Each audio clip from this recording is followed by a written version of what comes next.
तो मैंने कहा कि आज हम लोग बात कर रहे हैं किस चैप्टर की। हाँ जी, कौन सा चैप्टर है जिसकी बात की जा रही है? That is the biomolecules. तो अगर बायोमोलिक्यूल्स की बात करें तो देखिए ये लिखा हुआ है that is the bio. Bio का मतलब है that means living beings. Bio का मतलब क्या है? That is the living beings. और इसके आगे लिखा हुआ है मॉलिक्यूल्स, दैट मीन्स मॉलिक्यूल्स मतलब मॉलिक्यूल्स। इससे क्या मतलब समझ में आ रहा है? हाँ जी, इस चैप्टर से क्या समझ में आ रहा है? इस चैप्टर के टाइटल से क्या समझ में आ रहा है? तो मैंने कहा कि all those molecules which are present in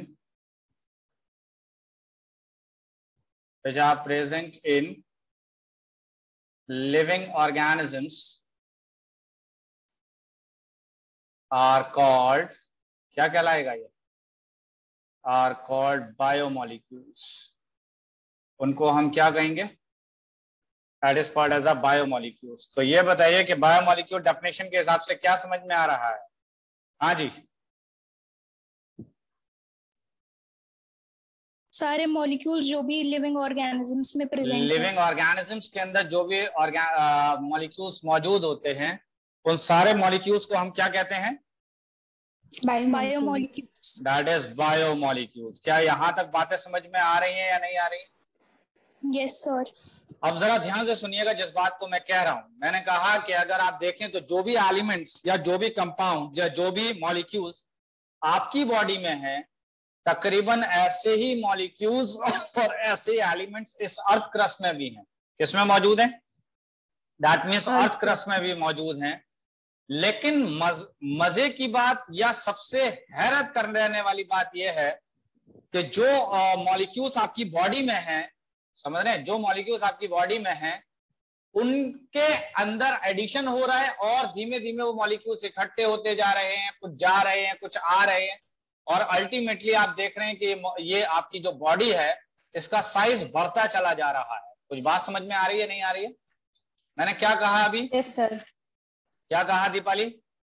मैंने कहा कि जो भी मॉलिक्यूल्स हमारी बॉडी में हैं या जो भी मॉलिक्यूल जो लिविंग ऑर्गेनिज्म की बॉडी में मौजूद हैं, वो सारे के सारे मॉलिक्यूल जो हैं वो अर्थ क्रस्ट में भी मौजूद हैं। किसमें मौजूद हैं? अर्थ क्रस्ट में। अर्थ क्रस्ट में भी मौजूद हैं। लेकिन अर्थ क्रस्ट के अंदर अगर देखा जाए तो वहां पर ये डबल नहीं हो रहे, वहां पर इनका अमाउंट बढ़ नहीं रहा है। लेकिन हमारे या लिविंग ऑर्गेनिज्म की बॉडी में इसका अमाउंट क्या होता जा रहा है? बढ़ रहा है। बढ़ रहा है। और इस तरीके से देखा जाए तो देखिए ग्रोथ हो रही है। क्या ये बात समझ में आ रही है? ग्रोथ हो रही है, इसका मतलब बॉडी का साइज बढ़ता चला जा रहा है। बढ़ रहा है। क्लियर है ये बात? तो देखिए सबसे बड़ा डिफरेंस लिविंग में और नॉन लिविंग में यही है कि हमारे अंदर या लिविंग ऑर्गेनिज्म के अंदर इन मॉलिक्यूल्स का जो अमाउंट है या साइज है वो बढ़ता जा रहा है। बात समझ रहे हैं? इन मॉलिक्यूल्स का जो अमाउंट है वो बढ़ता चला जा रहा है।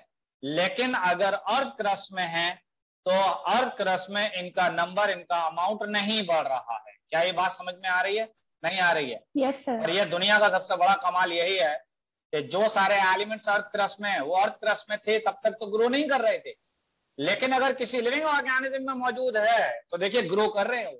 और ये सबसे बड़ा फर्क है लिविंग एंड नॉन लिविंग के बीच में। क्या ये बात समझ में आई या नहीं आई? Yes sir. जल्दी बताइए। हाँ या ना? ठीक है। मैंने कहा कि अगर मान लेते हैं कि हमने यानी एक लीफ ले ली, क्या ले ली? लीफ ले ली, लीफ का पार्ट ले लिया, या कोई एनिमल का पार्ट ले लिया और उसको आपने यानी उसका आपने पेस्ट बनाया। क्या बनाया? पेस्ट बनाया। पेस्ट समझते हैं नहीं? आप ऐसे समझ सकते हैं कि पेस्ट का मतलब हुआ कि आपने जो है इसका एक तरीके से सॉल्यूशन बनाया और उस सॉल्यूशन के अंदर मॉलिक्यूल्स को एनालाइज किया। किसको एनालाइज किया? मॉलिक्यूल्स को एनालाइज किया और पाया कि तकरीबन इन सारे लिविंग ऑर्गेनिज्म में मोर और लेस जो एलिमेंट्स है वो तकरीबन सेम है। किसमें? चाहे वो एनिमल है, चाहे वो लीफ है, या कोई और ऑर्गेनिज्म है, उन सारे ऑर्गेनिज्म में अगर आप देखेंगे तो मॉलिक्यूल मोर और लेस जो है क्या है? आपस में सेम है। इससे ये समझ में आ रहा है कि कुछ ऐसे मॉलिक्यूल्स हैं जो लिविंग ऑर्गेनिज्म को फॉर्म कर रहे हैं या यूज हो रहे हैं लिविंग ऑर्गेनिज्म को फॉर्म करने में। क्या ये बात समझ में आई या नहीं आई, बताइए। Yes sir. आतिया जल्दी बताओ, मैंने अभी क्या बताया तुमको?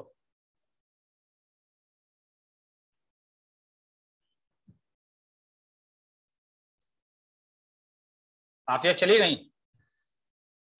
How to analyse. हो सर। ओ क्या कह रही हैं? हो सर। अच्छा तो बताइए क्या समझ में आया? How to analyse chemical composition, कैसे हम केमिकल कंपोजिशन को एनालाइज करेंगे। लेकिन इससे पहले मैंने क्या बताया था आपको, बताइए जल्दी से। सर वो अभी थोड़ा शोर हो रहा था इसलिए मैं सुन नहीं पाई थी। ओके तो अब फिलहाल ये है कि आखिर ये जो बात मैंने पेस्ट की कही है कि ये पेस्ट कैसे बनेगा, ये असली चीज है। हमें कैसे पेस्ट को एनालाइज करना है ये भी देखना है। तो पहली चीज, हम कैसे केमिकल कंपोजिशन को एनालाइज करें, हमें ये देखना है। तो देखिए हुआ क्या कि हमने एक केमिकल यूज किया जिसका नाम था trichloro acetic acid, that is a trichloro acetic acid.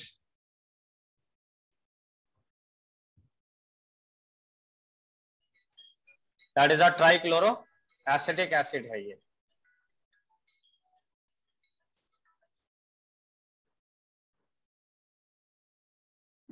एक तरीके का एसिड है, ये तो पता ही होगा आप लोगों को या नहीं? हाँ जी, हेलो। Yes sir. ओके इसका स्ट्रक्चर कुछ इस प्रकार है, ये भी देख लीजिए। तो इसमें कितने Cl लगे हैं? 3। तो देख लीजिए लगे हैं Cl3। और ये कार्बन ये वाला रहा और ये लगा हुआ है ये। और याद होगा कि एसिडिक एसिड के अंदर कितने कार्बन होते हैं? 2 कार्बन होते हैं। तो देख लीजिए इसमें 2 ही कार्बन है, एक ये कार्बन है और एक ये कार्बन है, देख लीजिए। बात यहां तक क्लियर हो रही है? तो हमने क्या लिया है, कौन सा एसिड यूज कर रहे हैं हम? Trichloroacetic acid. ओके अच्छा ये बताइए कि ये क्या चीज है ये? हाँ जी, ये क्या है ये? बोल। ये बोन है? हाँ जी बोल। क्या है? बोल। अच्छा बोल है ये। ओके तो फिलहाल ये जो है मोर्टार है और ये जो ऊपर है दैट इज अ पिस्टल है। क्या है? हाँ जी, this is a mortar and pistol. जानते हैं मोर्टार पिस्टल किसको कहते हैं? No sir. ओके आफिया तुम जानती हो? अरे जल्दी बताओ हाँ या ना। अच्छा ठीक है। क्या सर? ये मोर्टार और पिस्टल जानती है नहीं जानती? यस अच्छा सर। ठीक है, चलिए मोर्टार एंड पिस्टल में बताता हूँ क्या है। आपने कभी देखा है कि किसी डॉक्टर की दुकान पे गए हों तो वो गोलियों को क्रश कर देता है, देखा है? Yes sir. वो जिस चीज में क्रश कर रहा है वो ऐसा ही नहीं होता है। अच्छा ओके सर। जी देखा है नहीं देखा वो? यस सर देखा है। क्या कहते हैं जी वो उसको? Sir motor and pistol. नहीं, हिंदी में क्या कहते हैं? जड़ी बूटी। क्या लेते हैं? हाँ क्या बता रही थी दीपाली? सर ये क्या मतलब जिसमें दवा को ऐसे पीसते हैं ना? हाँ हाँ वही वही वही वही वही है जी। तो ये क्या कहते हैं इसे हिंदी में? जड़ी बूटी नहीं हुई? जड़ी बूटी तो इसके अंदर बस पीसने वाली चीज होती है। हाँ जो सर ये क्या वही चीज है? बता रही हूँ, पीसने वाली, वो मुझे नहीं पता सर। अच्छा सुनिए, इसको हम कहते हैं मोटार और पिस्टल, बात समझ रहे हैं?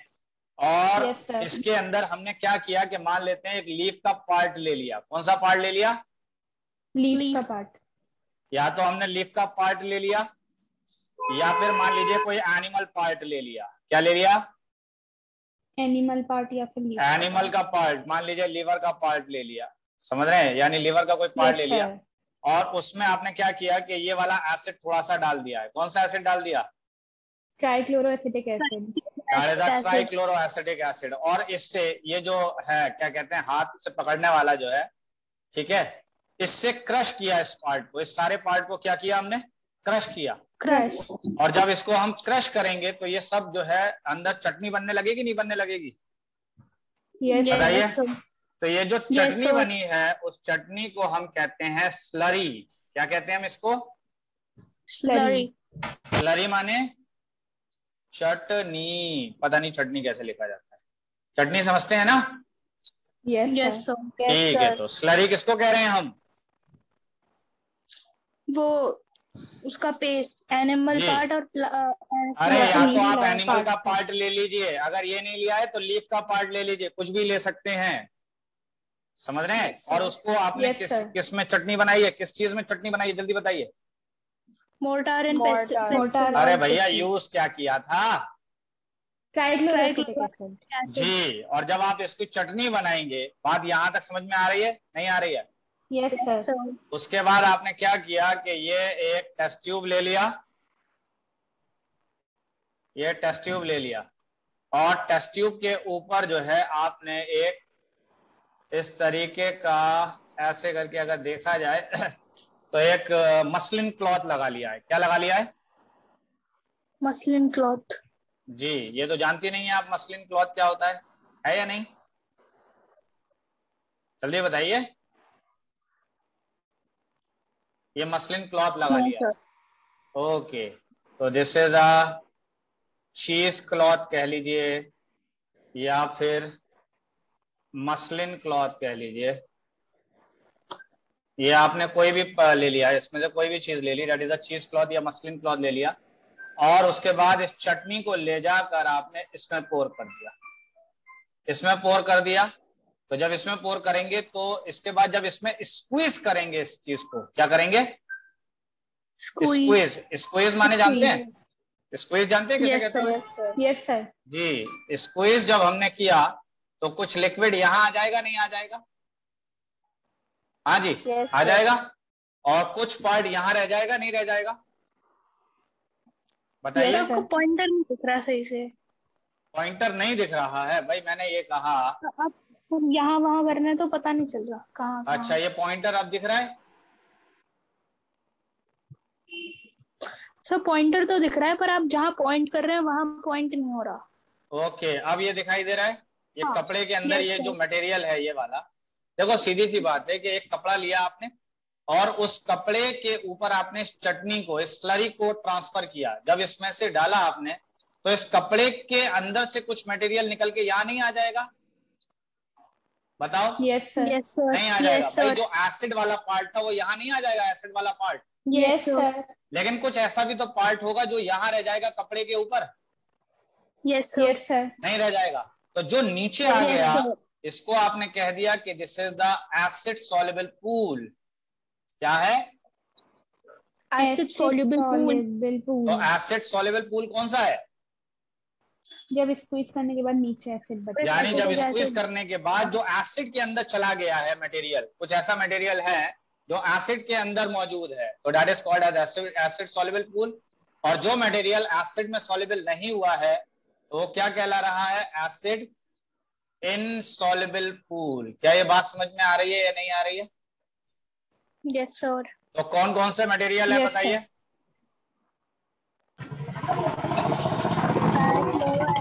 एसिड या फिर प्लांट का पार्ट या किसी एनिमल का पार्ट।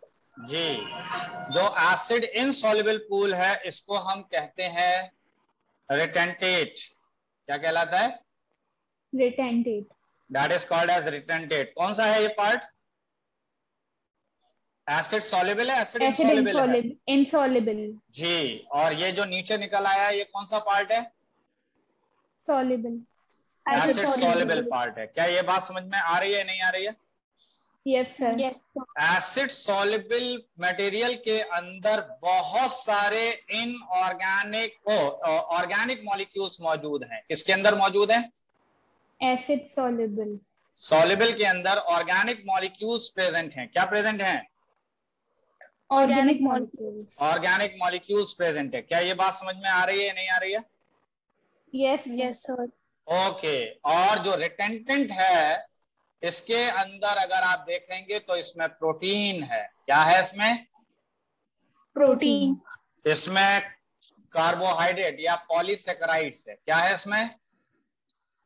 कार्बोहाइड्रेट या पॉलीसेकेराइड। पॉलीसेकेराइड है। इसी तरीके से इसी के अंदर अगर आप देखेंगे तो न्यूक्लिक एसिड है। क्या है? Nucleic acid. Nucleic acid. इसके अलावा भी कुछ और चीजें हैं तो ये बताइए कि आपने सारे एक्सपेरिमेंट में क्या काम किया है, ये बताइए जल्दी से। मोर्टा एंड पेस्टा लिया, जी पेस्ट ले लिया, उसमें किसी लीफ का पार्ट या फिर किसी एनिमल का पार्ट डाला, सही है, और फिर उसमें ट्राइक्लोरोएसिटिक एसिड डाला, सही, और उससे जो फॉर्म हुआ वो स्लरी उसको फॉर्म हुआ। हमने क्रश किया, इसके अंदर चटनी बनाई है, हाँ, उसको क्रश पीस के, उसको पीस के आपने Yes, क्या sir. किया है, उसकी चटनी बनाई है। बनाई, फिर क्या किया, वो हो गया Slurry स्लरी। form किया। उसके बाद हमने ये टेस्ट ट्यूब लिया, उसके ऊपर चीज क्लॉथ या मसलिन मसलिन क्लॉथ क्लॉथ लिया। को, हाँ, और ये चीज क्लॉथ या मसलिन क्लॉथ जो है ये चीजों को सेपरेट करने में यूज होता है, यानी फिल्टर करने में यूज कर रहे हैं हम, तो ये फिल्टर करने के काम में है। तो जब आपने फिल्टर किया तो दो तरीके के मटेरियल आपको मिले, कौन कौन से मटेरियल मिले आपको, acid soluble pool and acid insoluble pool.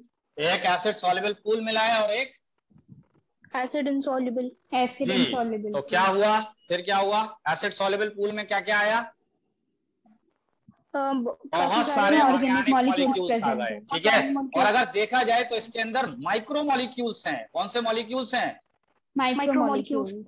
Micro molecules अगर आप देखें तो आसानी से एसिड के अंदर डिसॉल्व हो गए, और जब डिसॉल्व हो गए आसानी से तो एसिड के साथ ये नीचे निकल आए हैं, बात समझ में आ रही है। लेकिन एक ऐसा भी मटेरियल था जो एसिड के साथ में सॉल्युबल हुआ ही नहीं, और जब हुआ नहीं तो वो रिटेंटेंट की शक्ल में ऊपर ही रह गया उस कपड़े के ऊपर। क्या ये बात समझ में आ रही है, नहीं आई है, यस सर। बताइए जल्दी से। Yes sir. तो ये जो चीज फिल्टर नहीं हुई है वो क्या कहला रही है, जल्दी बताएं। Acid insoluble pool. Acid insoluble pool में क्या क्या आया भाई, एसिड इनसॉल्युबल पूल में प्रोटीन आ गया, पॉलीसेकेराइड आ गया, प्रोटीन, न्यूक्लिक एसिड आ गया, पॉलीसेकेराइड, न्यूक्लिक एसिड। नहीं समझ में आ रही बात। Yes sir.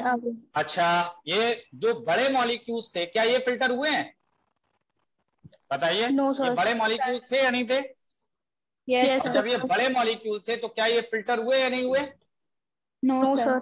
तो जब ये फिल्टर नहीं हुए तो इनका नाम क्या मैं मैक्रो मॉलिक्यूल कह सकता हूं, यस सर। क्यों मैक्रो मॉलिक्यूल कह रहा हूं मैं इसको, क्योंकि ये बड़े मॉलिक्यूल्स थे और क्योंकि फिल्टर इनका साइज बड़ा था, इस वजह से ये एसिड में सॉल्युबल नहीं हुए और इस वजह से ये एसिड के साथ नीचे नहीं आए। क्या ये बात समझ में आई या नहीं आई। Yes sir. ओके, मैंने कहा कि माइक्रो मॉलिक्यूल्स का जो अगर मॉलिक्यूलर वेट आप देखेंगे, क्या देखेंगे, मॉलिक्यूलर वेट। मॉलिक्यूलर वेट किसका, माइक्रो मॉलिक्यूल। माइक्रो मॉलिक्यूल का वो 8 से लेकर 800 डाल्टन तक होगा। कितना होगा, हाँ जी, कितना होगा, 18 से लेकर 800 डाल्टन तक होगा। कितना होगा, 18 to 800 डाल्टन तक। और अगर देखा जाए तो इसमें क्या क्या चीजें आ सकती हैं, तो इसमें आ जाएंगे मोनोमर्स, क्या आ जाएंगे इसमें, मोनोमर्स आ जाएंगे। और मोनोमर्स की बात करें तो जैसे अमीनो एसिड है, ये मोनोमर है, किसका मोनोमर है ये, किसका मोनोमर है ये, अमीनो एसिड प्रोटीन का मोनोमर है, किसका मोनोमर है, प्रोटीन का है। इसी तरीके से मोनोसेकेराइड है, किसका मोनोमर है, प्रोटीन। अरे मोनोसेकेराइड किसका है, मोनोसेकेराइड पॉलीसेकेराइड का मोनोमर है, और प्रोटीन का मोनोमर क्या है, that is an amino acid. बात समझ में आ रही है। न्यूक्लिक एसिड का मोनोमर क्या है, तो दैट इज एन न्यूक्लियोटाइड। क्या है, न्यूक्लियोटाइड। तो ये कहलाते हैं मोनोमर्स। तो ये बताइए कि माइक्रो मॉलिक्यूल्स के अंदर क्या आएंगे, हाँ जी, अमीनो एसिड, मोनोसेकेराइड, तो न्यूक्लियोटाइड। आप कह सकते हैं कि मोनोमर्स आएंगे, और मैक्रो मॉलिक्यूल के अंदर पॉलीमर आएंगे। What are polymers, what are monomers, So monomers are single unit. जी, और पॉलीमर आर लॉन्ग यूनिट, बहुत बड़ा सा यूनिट होगा। लेकिन पॉलीमर किसका बना होता है, मोनोमर का। बात समझ में आ रही है, यानी पॉलीमर किसका बना है, मोनोमर का। क्या ये बात समझ में आ रही है, नहीं आ रही है। Yes sir. तो मुझे ये बताओ कि प्रोटीन का मोनोमर क्या है, amino acid. Amino acid. Polysaccharide का मोनोमर क्या है? मोनोसेकेराइड। न्यूक्लिक एसिड का मोनोमर क्या है? न्यूक्लियोटाइड। अच्छा, मोनोमर्स की या माइक्रोमोलिक्यूल का मॉलिक्यूलर वेट क्या होगा? 18 to 800 डाल्टन मॉलिक्यूलर वेट होगा। क्या ये बात क्लियर है या नहीं है? बताइए हाँ या ना। और अगर मैं बात करूं मैक्रो मॉलिक्यूल्स की, मैक्रो मॉलिक्यूल की, तो मैक्रो मॉलिक्यूल का मॉलिक्यूलर वेट जो है वो मोर देन 10,000 डाल्टन होगा। कितना होगा? More than 10,000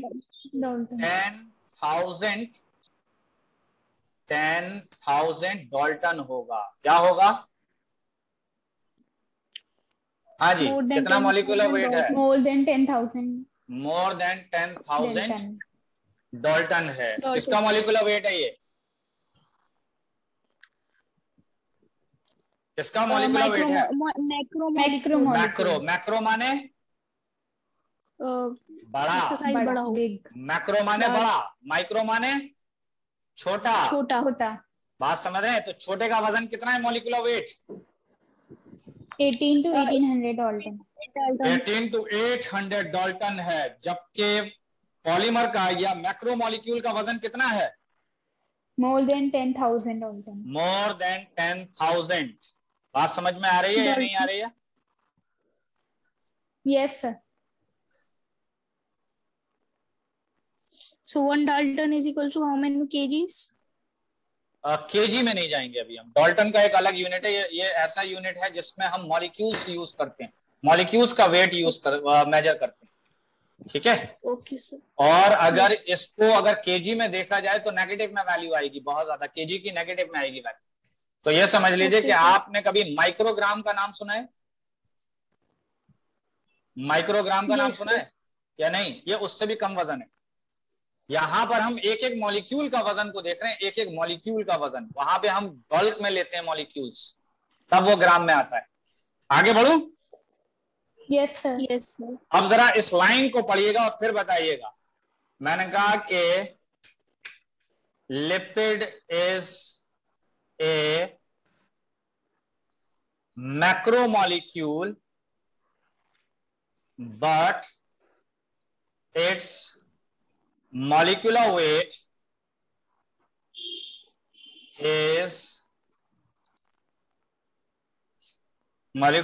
is less than 800 Dalton. क्या मतलब है इस बात का? कि लिपिड मैक्रोमोलिक्यूल है पर इसका जो मैक्रोमोलिक्यूल है, जबकि मैक्रोमोलिक्यूल की क्या शर्त थी कि उसका जो मॉलिक्यूलर वेट होना चाहिए वो मोर देन 10,000 डाल्टन होना चाहिए, लेकिन इसका वजन कितना है? Less than 800 Dalton. और उसके बावजूद ये किस में आता है? मैक्रोमोलिक्यूल। लिपिड प्रेजेंट किसके अंदर होते हैं?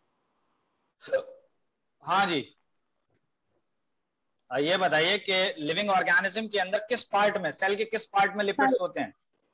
They are present in cell membrane. किसमें प्रेजेंट होते हैं लिपिड्स? सेल मेम्ब्रेन के अंदर होते हैं। बात समझ में आ रही है नहीं आ रही है? Yes sir.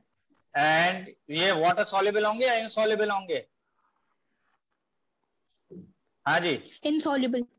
और ये होंगे वाटर इनसॉल्युबल। क्या होंगे? Water insoluble. So they are present in retentate. किसमें प्रेजेंट है? रिटेंटेंट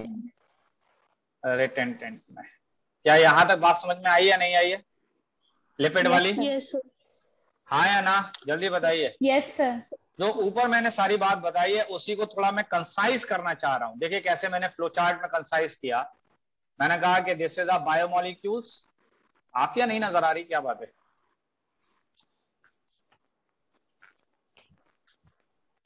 आप ये चली गई क्या? Yes sir. ओके, तो बायोमोलिक्यूल दो तरीके के थे। एक कौन सा था? जल्दी जल्दी बताइए। Macromolecule and micromolecule. तो that is a macromolecule and micromolecule. ठीक है, माइक्रोमोलिक्यूल का वजन जल्दी से बताइए, जल्दी से। is 18 to 800 Dalton। तो मॉलिक्यूलर वेट कितना है इसका, माइक्रोमोलिक्यूल का, क्या बताया आपने? 18 to 800 Dalton। 18 to 800 Dalton. क्या ये बात सही है? नहीं है? Yes sir. क्या मैं इसको ऐसे लिख सकता हूं या नहीं? Yes sir. अभी बताता हूं तुमको सेवा में। यस सर अभी रुको। तो ये लेस देन 1000 डाल्टन होगा। किसका वजन? माइक्रोमोलिक्यूल। इसके बारे में बताइए, मैक्रोमोलिक्यूल के बारे में। More than 10,000 Dalton. तो इसका वजन होगा मोर देन, मॉलिक्यूलर वेट जो है ग्रेटर देन 10,000 डाल्टन। क्या ये बात सही है या नहीं है? Yes sir. ओके, तो मुझे ये बताओ कि माइक्रोमोलिक्यूल एसिड सॉल्युबल में मिलेंगे, एसिड इनसॉल्युबल में मिलेंगे? Acid soluble. तो ये मिलेंगे प्रेजेंट इन, आपने बताया, क्या बताया? एसिड सॉल्युबल में। और ये वाले किस में होंगे? Acid insoluble. एसिड इनसॉल्युबल में होंगे। क्या ये बात सही है या नहीं है? यस। हाँ बताएं नेहा। रिटेंटेंट एसिड इनसॉल्युबल को ही कहते हैं। रिटेंटेंट का मतलब है जो बचा रह गया है, जो छूट गया है पीछे। भाई सीधी सी बात है कि आपने देखा कि एसिड में आपने डिसॉल्व किया, कुछ चीज डिसॉल्व हुई, कुछ नहीं हुई, तो जो बचा रह गया, जो एसिड में डिसॉल्व ही नहीं हुआ, दैट इज कॉल्ड एज रिटेंटेंट। उसको क्या कहते हैं आप? रिटेंटेंट। कुछ बात समझ आई नहीं आई? Yes sir. अच्छा ठीक है, मुझे ये बताइए कि जो एसिड सॉल्युबल पूल हैं, ये मोनोमर बनाते हैं या पॉलीमर बनाते हैं? मोनोमर। ये बनाते हैं मोनोमर। और इनके जुड़ने से क्या बन जाएंगे? पॉलीमर। तो पॉलीमर का मॉलिक्यूलर वेट क्या होता है? More than 10,000। ओके, और माइक्रोमोलिक्यूल का? Less than 800। अच्छा ठीक है, तो अब ये बताइए, यहां पर मैं एग्जाम्पल लिखना चाह रहा हूं, तो मुझे एग्जाम्पल बता दीजिए जरा माइक्रोमोलिक्यूल के और मैक्रोमोलिक्यूल के। So amino acid, monosaccharide, nucleotide. Amino acid कैसे आपने कह दिया कि ये जो है माइक्रोमोलिक्यूल है? क्योंकि सर ये प्रोटीन का मोनोमर यूनिट है, और प्रोटीन क्योंकि ये प्रोटीन का क्या है? Monomer unit. Okay, that is amino acids हो गया, मोनोसेकेराइड्स हो गए, और क्या बताया आपने? Nucleotide. That is a nucleotide. ठीक है भाई। And what about the examples of macromolecules? Protein, nucleic तो एसिड। आपने क्या बताया कि अमीनो एसिड बोला था यहाँ पर, तो यहाँ पर इसका पॉलीमर क्या हो जाएगा? प्रोटीन। मोनोसेकेराइड का पॉलीमर क्या हो जाएगा? पॉलीसेकेराइड। That is polysaccharide. और न्यूक्लियोटाइड का पॉलीमर क्या हो जाएगा? दैट इज डीएनए या फिर आरएनए। और डीएनए और आरएनए क्या कहलाता है? Nucleic acid.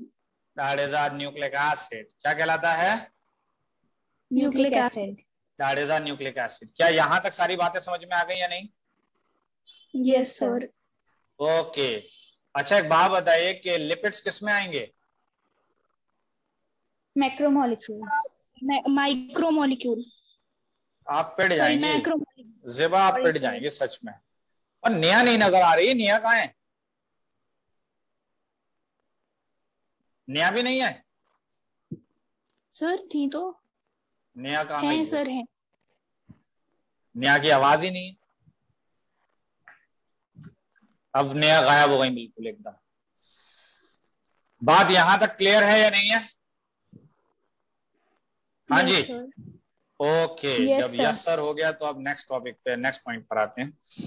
तो अब मैं बात करता हूं basically, that is a comparison of elements present in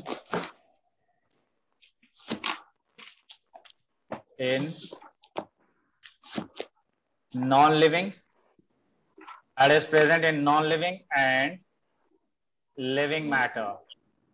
तो हम किसकी बात कर रहे हैं? हाँ जी, किसकी बात कर रहे हैं? किस किस के बीच में कंपैरिजन की बात हो रही है? बिटवीन नॉन लिविंग एलिमेंट्स की कंपैरिजन करेंगे हम किस किस के अंदर, that is a non living में और लिविंग में। तो जैसे कि मैंने एग्जांपल के तौर पर नॉन लिविंग में मैंने कह दिया कि दैट इज अर्थ क्रस्ट, और लिविंग में मैंने कह दिया कि that is an human body. क्या ये बात सही है या नहीं है? Yes sir. ओके, ये मैंने यहां पे लिख दिया एलिमेंट। तो ये बेसिकली एलिमेंट है। इसकी बात करें तो ये परसेंटेज है, बेसिकली वेट का परसेंटेज है। ठीक है, यहां पर अगर आप देखें तो ये मैंने कहा कि दिस इज अर्थ क्रस्ट। क्या है? Earth crust. ये क्या है? अर्थ क्रस्ट, ह्यूमन की बॉडी है ये। क्या ये बात क्लियर है नहीं है? Yes sir. ओके, सबसे पहले मैंने बात की दैट इज हाइड्रोजन की। किसकी? हाइड्रोजन। दैट इज हाइड्रोजन हो गया, कार्बन हो गया, देन ऑक्सीजन हो गया, देन नाइट्रोजन हो गया,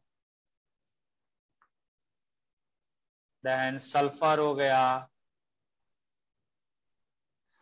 ठीक है, जैसे Na हो गया, जैसे कैल्शियम हो गया, समझ गए, जैसे मैग्नीशियम हो गया।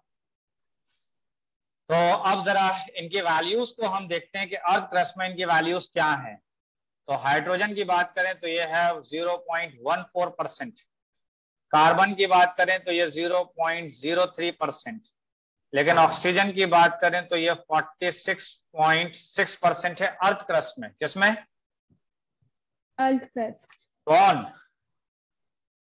ऑक्सीजन। और अर्थ क्रस्ट में नाइट्रोजन देखेंगे तो मैंने कहा कि वेरी लिटिल होगा, बहुत कम है। कौन कम है? नाइट्रोजन। That is nitrogen. आइए सल्फर पर। सल्फर की बात कर ले। सल्फर की स्पेलिंग दोनों सही होती है, जो आप जान रही हैं वो भी और ये वाली भी। समझ गए? सल्फर की दो स्पेलिंग्स हैं। सोडियम की बात करें तो सोडियम है दैट इज 2.8%। कैल्शियम की बात करें तो दैट इज 3.6%। मैग्नीशियम की बात करें तो दैट इज 2.1%। हालांकि ये वैल्यूज इतनी नहीं याद करनी है, बस इसको याद करना है, दैट इज एन ऑक्सीजन को। समझ गए? ओके। अब देखिए क्या मैंने कहा कि ह्यूमन बॉडी में अगर हाइड्रोजन देखा जाए तो कितना है, तो दैट इज 0.5% वेट से। Yes sir. कार्बन की बात करें तो 18.5% है। ऑक्सीजन की बात करें तो 65% है ऑक्सीजन। और अगर नाइट्रोजन की बात करें तो दैट इज 3.3% है। इसी तरह सल्फर की बात करें तो 0.3% है, दैट इज 0.3। सोडियम की बात करें 0.2, देन 1.5, देन 0.1। ये बताइए कि ह्यूमन बॉडी के अंदर कौन सा एलिमेंट मैक्सिमम है, जरा बताइए जल्दी से। ऑक्सीजन। ऑक्सीजन। देख लीजिए, ये मैंने लिखा है मोस्ट अबंडेंट है ये, तो इसीलिए मैंने इसको हाईलाइट किया हुआ है। दिखाई दे रहे हैं? किसको हाईलाइट किया है मैंने? ऑक्सीजन। दैट इज ऑक्सीजन को। क्लियर हो गई यहां तक बात या नहीं? Yes yes sir. ओके, लिख लिया सारी चीजें? Yes sir. Yes sir. ठीक है, नेक्स्ट आइए। तो अब हम लोग सबसे पहले बात कर लेते हैं दैट इज मैक्रोमोलिक्यूल्स की। किसकी बात कर लेते हैं, या एक काम करते हैं, सबसे पहले तुमको एक मैं आइडिया बताता हूं कि कैसे इसको याद रखना है। तो पहले चीज मैंने यहां पे लिखा है दैट इज मैक्रो नहीं बल्कि माइक्रोमोलिक्यूल्स। कौन सा मॉलिक्यूल्स? माइक्रोमोलिक्यूल्स। और इस साइड में मैंने लिखा है मैक्रोमोलिक्यूल्स। क्या लिखा है? मैक्रोमोलिक्यूल्स। तो यहाँ पर जितने भी मॉलिक्यूल्स आएंगे वो सब। यस। ठीक है, माइक्रोमोलिक्यूल की पहचान बताओ जल्दी से। 18 to 800 डाल्टन क्या साइज होगा उसका? जी, मॉलिक्यूलर वेट होगा। Molecular weight, sorry sir. और मैक्रोमोलिक्यूल का क्या होगा? मोर देन 10,000 10,000 डाल्टन का मॉलिक्यूलर वेट होगा, हाँ या ना? Yes yes. ओके चलिए ये बताइए कि सबसे पहला आ गया दैट इज अ मोनोसेक्राइड। क्या आया? मोनोसेकेराइड। मोनोसेक्राइड जब जुड़ा तो इसके जुड़ने से बना ओलिगोसेक्राइड। क्या बना? ओलिगोसेक्राइड। ओलिगोसेक्राइड। ओलिगोसेक्राइड जब जुड़ा तो इससे बन गया पॉलीसेक्राइड। क्या बन गया? पॉलीसेकेराइड। जल्दी से बताइए जेबा, क्या बताया मैंने यहाँ पर? मोनोसेकेराइड जब जुड़ा तो ओलिगोसेकेराइड फॉर्म हुआ, जब ओलिगोसेकेराइड जुड़ा तो पॉलीसेकेराइड फॉर्म हुआ। ठीक है। मोनोसेक्राइड की बात करें तो इसमें सिंगल यूनिट है। कितनी यूनिट है? Single unit. और यहां पर देखा जाए तो 2 to 10 यूनिट्स हैं। कितनी यूनिट्स हैं? 2 to 10 यूनिट्स। और यहां पर अगर देखा जाए तो मोर देन 50 यूनिट्स हैं। कितनी? More than 50 units. 50 यूनिट्स। हालांकि पॉलीसेक्राइड के अंदर अगर मैं बताऊं तो ग्रेटर देन 1000 यूनिट्स हैं। कितनी है? Greater than 1000 units. यूनिट किसके अंदर? पॉलीसेक्राइड। पॉलीसेक्राइड। तो इसमें ये बताइए कि तीनों के तीनों क्या हैं? ये तीनों के तीनों किसके टाइप हैं? तो ये तीनों के तीनों अगर देखा जाए तो ये तीनों जो हैं वो कार्बोहाइड्रेट हैं। क्या हैं ये? Carbohydrate. That is a carbohydrate है। तो मुझे ये बताओ कि कार्बोहाइड्रेट कितने टाइप के हैं? 3 टाइप। 3। कौन कौन से? Monosaccharide, oligosaccharide, polysaccharide. अगर मोनोसेक्राइड एड अप होगा, जुड़ेगा, तो क्या बनाएगा? ओलिगोसेकेराइड। और ओलिगोसेक्राइड जुड़ेगा तो क्या बनाएगा? पॉलीसेक्राइड। पॉलीसेक्राइड। बात समझ में आ रही है या नहीं आ रही है? हाँ जी। Yes sir. ओके। मैंने कहा कि मोनोसेक्राइड के अंदर कम से कम 3 कार्बन होंगे और ज्यादा से ज्यादा 7 कार्बन होंगे। कितने कार्बन होंगे? कम से कम 3 और ज्यादा से ज्यादा 7। 7 कार्बन किसके अंदर? मोनोसेकेराइड। मोनोसेक्राइड में। अब मैंने कहा कि ये देख लीजिए, इसमें 3 कार्बन है। कितने कार्बन है? 3 कार्बन। इसमें कितने कार्बन है? 4। क्या साइज बढ़ा है या उतना ही है? बढ़ गया साइज। क्यों बढ़ गया साइज? साइज क्यों बढ़ रहा है? कार्बन ऐड कर दिया। नंबर ऑफ कार्बन बढ़ रहे हैं। आप बताइए जरा, साइज कुछ और बढ़ा नहीं बढ़ा? यस। कितना बढ़ गया? यानी कितना, क्यों बढ़ रहा है ये? किस वजह से बढ़ रहा है? कार्बन ऐड हो रहे हैं। ऐड अप हो रहे हैं। तो मुझे ये बताइए, मोनोसेक्राइड में कम से कम कितने कार्बन, मैक्सिमम कितने कार्बन?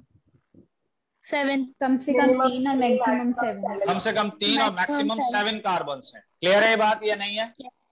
यस। तो मैंने ये कहा कि मोनोसेक्राइड की अगर मैं बात करूं तो मोनोसेक्राइड में मैंने कहा कि ये कितने टाइप बना दिए मैंने? एक 3 कार्बन वाला, एक 4 कार्बन वाला, एक 5 कार्बन वाला, और ये 6 कार्बन वाला, 7 7 कार्बन वाला, 8 कार्बन वाला। हाँ जी। मोनोसेकेराइड में कैसे होगा? अरे यार 8 का क्यों होगा? अभी बताया ना, 3 कार्बन से लेके 7 कार्बन होंगे, तो 8 कहां से आ जाएगा? बताइए। वही तो कह रहे हैं। अरे कहाँ Yes, कह sir. रही हैं? आवाज तो यहां तक आई नहीं। वही तो कह रहे हैं। अगर 3 Sir, कार्बन 8 है नहीं होगा। मोनोसेक्राइड में, कितने कार्बन है? 3 कार्बन है मोनोसेक्राइड में, तो हम इसको कहते हैं ट्रायोज शुगर। कौन सी sugar? Triose sugar. Triose sugar. 4 carbon है तो क्या कहलाएगा? जल्दी बताओ। Tetrose sugar. कौन सी शुगर? टेट्रोज। ये जानते हैं? ट्राई टेट्रा पेंटा हेक्सा है? नहीं जानते? यस। तो 5 कार्बन वाला क्या कहलाएगा? Pentose. That is pentose. 6 carbon वाला? हेक्सोज। हेक्सोज। और 7 कार्बन वाला? हेप्टोज। तो ये कहलाएगा हेप्टोज। क्या कहलाएगा? हेप्टोज। तो मुझे ये बताइए कि 7 कार्बन वाला क्या कहला रहा है? हेप्टोज। हेप्टोज। 5 कार्बन वाला क्या कहला रहा है? पेंटोज। पेंटोज। मुझे ये बताओ मोनोसेक्राइड कितने टाइप के हैं? 7।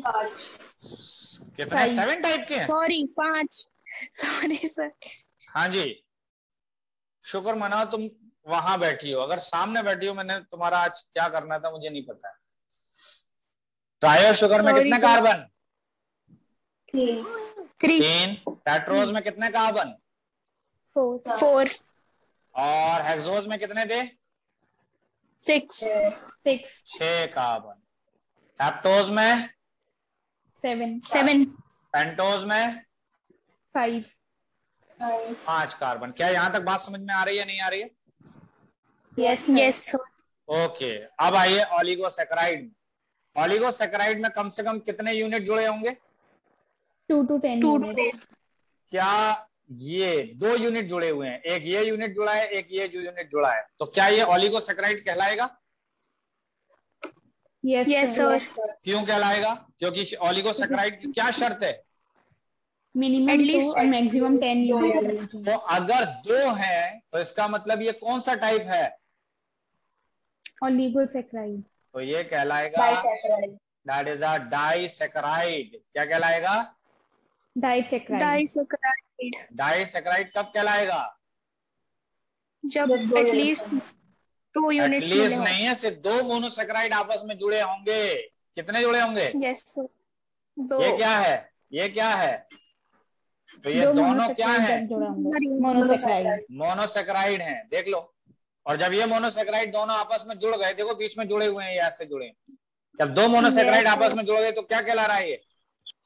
Disaccharide. That is disaccharide. Clear है ये बात, नहीं है?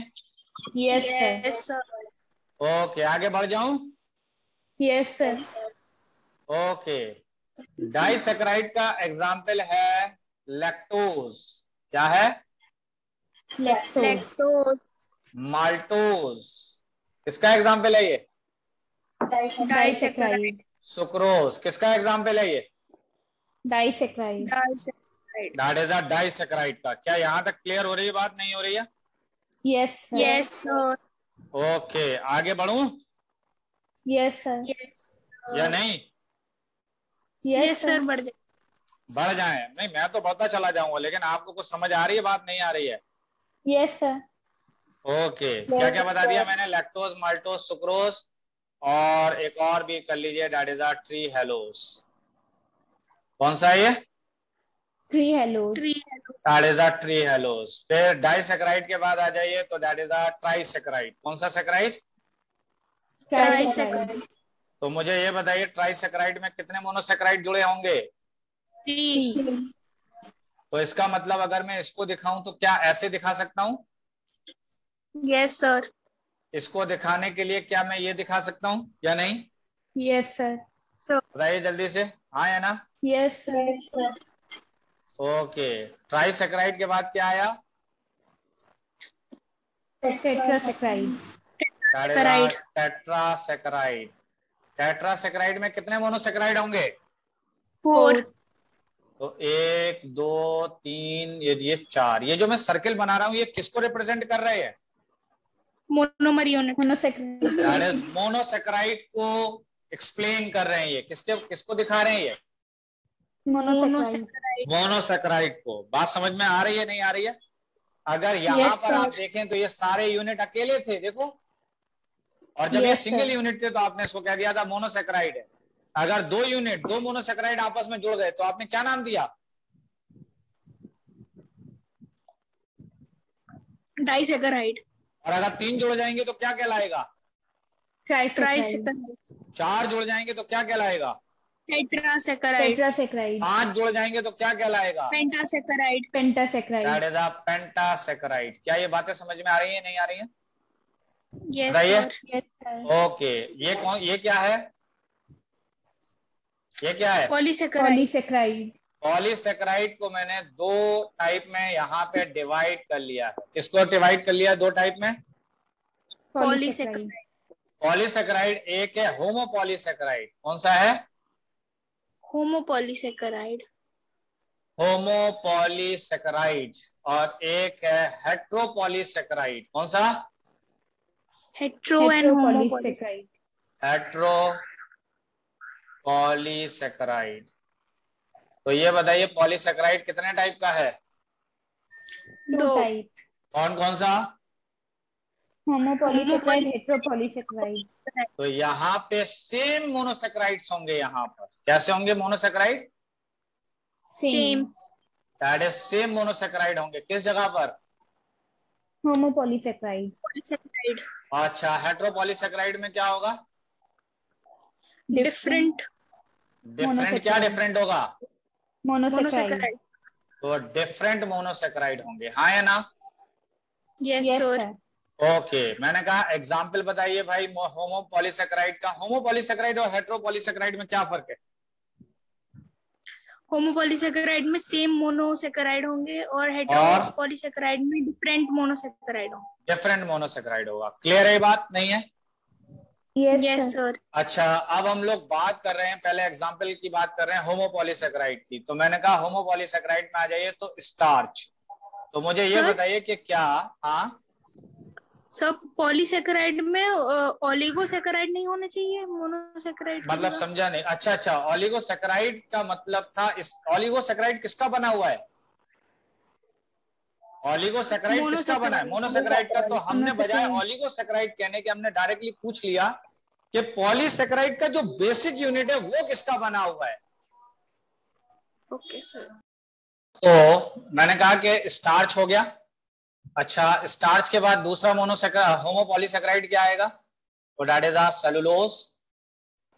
ठीक है, इसी तरह स्टार्च हो गया, सेलुलोज हो गया, ग्लाइकोजन, इसी तरह काइटिन। ये चारों कैसे हैं बताइए जल्दी से? Homopolysaccharide. That is an homopolysaccharide. अब आइए हेट्रोपॉलीसेकेराइड पर। हेट्रोपॉलीसेकेराइड की बात करें तो जैसे हेपारिन है, हेपारिन एक तरीके का क्या है? That is a हेट्रोपॉलीसेकेराइड।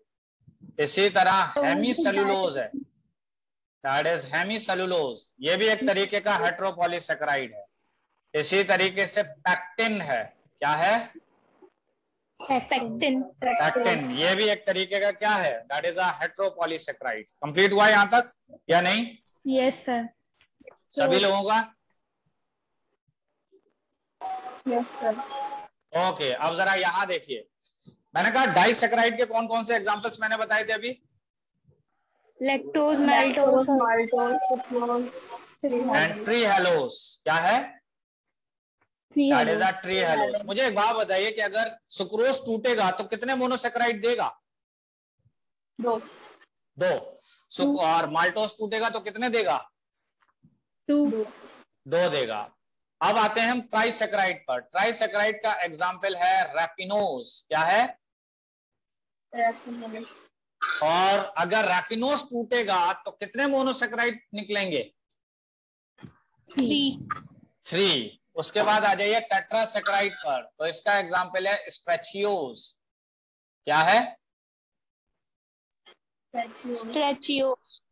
That is an stachyose. बात समझ गए या नहीं? फिर पेंटासेकेराइड का एग्जाम्पल है verbascose. That is वर्बेस्कोस।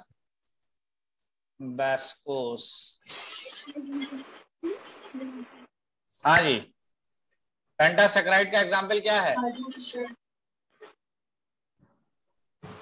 वर्बेस्कोस।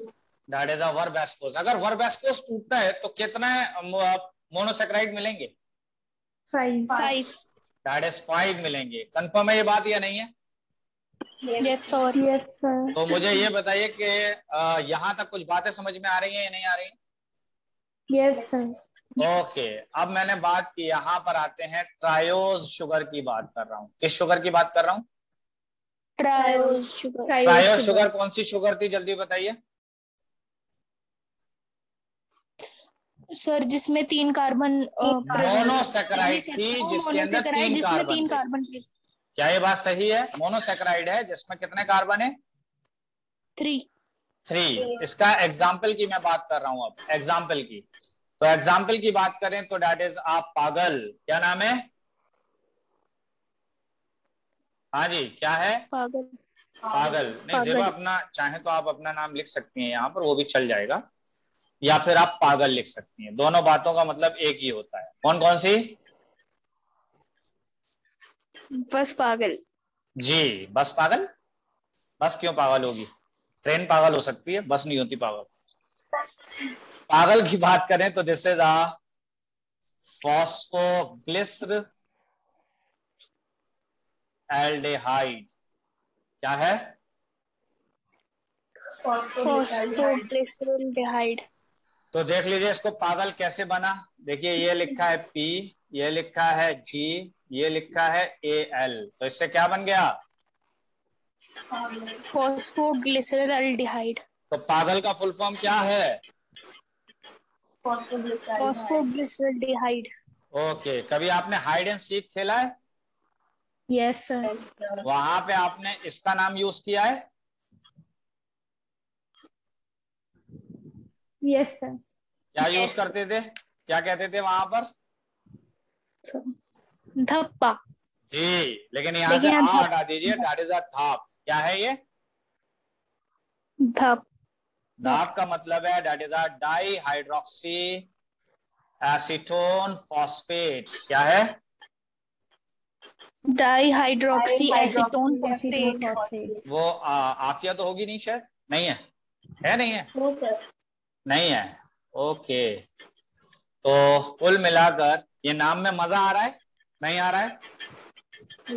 Yes sir, कुछ सुने हुए हैं कुछ नहीं सुने हुए, जो नहीं सुने हुए उनमें नहीं आ रहा मुझे। ओके, आएगा आएगा। आज आपने पहली बार इनसे मुलाकात की है तो अभी एकदम से दोस्ती नहीं होगी, इसको टाइम लगेगा थोड़ा सा दोस्ती होने में। बट ये बताइए कि ट्रायोज शुगर के एग्जाम्पल कौन कौन है? फॉस्फोग्लिसरॉल्डिहाइड और डाई हाइड्रोक्सी एसीटोन फॉस्फेट। जी, याद कैसे करेंगे?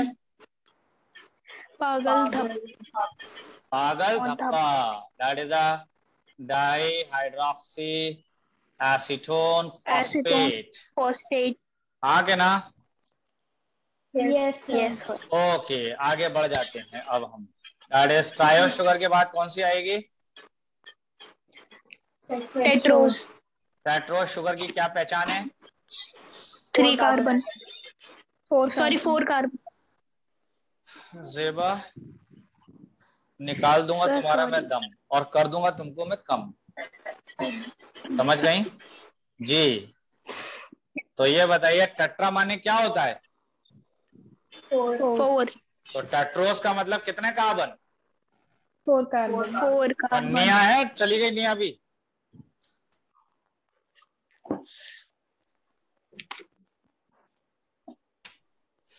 तो टेट्रोज में 4 कार्बन है, इसका एग्जाम्पल है दैट इज एन एरिथ्रोज। क्या है? इरिथ्रोज। That is erythrose. बात यहां तक क्लियर है या नहीं है? Yes sir. Yes sir. तो एक हो गया ट्रायोज, एक हो गया टेट्रोज, अब क्या आएगा? पेंटोज। पेंटोज। पेंटोज में कितने हैं? 5। 5। तो पेंटोज में होंगे 5 कार्बन, हाँ या ना? Yes sir. तो इसका एग्जाम्पल की बात कर लेते हैं, तो इसमें आ जाता है एक राइबोस। क्या आता है? राइबोज। इसी तरह एक और आता है that is D oxy ribose. Clear है यहाँ तक? Yes sir. क्या समझ में आया पेंटोज शुगर के एग्जाम्पल? यानी ये बताओ कि राइबोज और डीऑक्सी राइबोज शुगर में कितने कार्बन है? 5। और इसीलिए क्या कहला रही है ये शुगर? Pentose sugar. पेंटोज। तो ये कहला रही है पेंटोज शुगर। क्लियर? नहीं? Yes sir. यस। ओके, अब कौन सी बची? हेक्सोज। हेक्सोज शुगर में कितने कार्बन? 6। साढ़े 6 कार्बन। एग्जाम्पल बताइए, हेक्सोज शुगर तो बता दो अल्लाह के वास्ते। हाँ जी, और आपने खूब जान पहचाने, बहुत अच्छे से जानते हैं। Yes, that is a glucose. Glucose के अंदर 6 कार्बन होते हैं। इसके अलावा दैट इज अ फ्रक्टोज। इसके अलावा इसके अलावा मतलब हद है, बिल्कुल हद। ये लिखा है माल्टोज। देख लो, ये लिखा है माल्टोज। माल्टोज क्या है? डाइसेकेराइड। और यहाँ क्या लिखा है?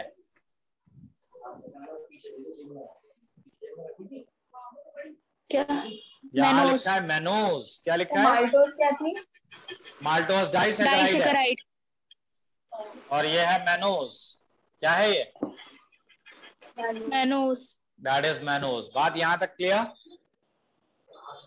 Yes sir. ओके, नेक्स्ट आ जाइए, हेप्टोज। हेप्टोज शुगर में कितने कार्बन? 7 कार्बन। एग्जाम्पल बताइए। तो इसका एग्जाम्पल है that is a pseudo heptulose. क्या है? सूडो हेप्टुलोज। सर ये तो सभी नहीं बता सकते। सूडो हेप्टुलोज, बस इतना ही पढ़ लीजिए। क्या है? सूडो हेप्टुलोज, ये एग्जाम्पल है। और इसको अगर याद करना है, पढ़ना है, तो ऐसे पढ़ेंगे इसको, सूडो हेप्टुलोज। क्या पढ़ेंगे? Pseudo heptulose. That is a pseudo heptulose. बात यहाँ तक क्लियर हुई या नहीं हुई? Yes sir. आगे बढ़ जाऊं? Yes sir. ये सभी चीजें आपने लिख ली हैं या नहीं? Yes sir. Yes sir. अब कर दूं सब? Yes sir. Yes sir. सोच लीजिए। Yes sir. हाँ कर दिए। यानी ये बिल्कुल 3 रुपए के जैसा है। कौन सी sugar? That is a triose. है या नहीं है? ट्रायोज। तो इसका मतलब, और ये कितने रुपए के जैसा है? दैट इज अ 4 रुपीज की तरह। ये 6 की तरह है, ये 7 की तरह है। अगर मान लेते हैं मान लेते हैं कि आपको चाहिए, आपको ये बनाना है। क्या बनाना है? That is starch. क्या बनाना है?